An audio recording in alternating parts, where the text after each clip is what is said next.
Люди говорят, что гагаузский язык в школе совсем не тот гагаузский.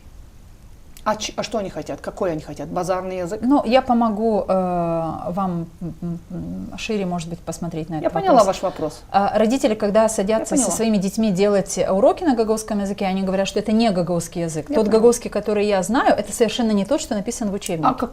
А какой он знает, тот родитель? Какой знает? Который используется на рынке? Который использовался дома, в семье? Говорили, да. Да, подождите, литературный язык.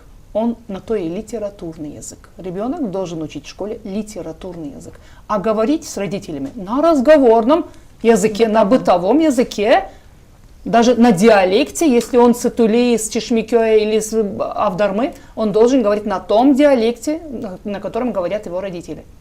А если потом уже вышел, он должен уже говорить на литературном языке. Дети учат литературный язык. Вот и все.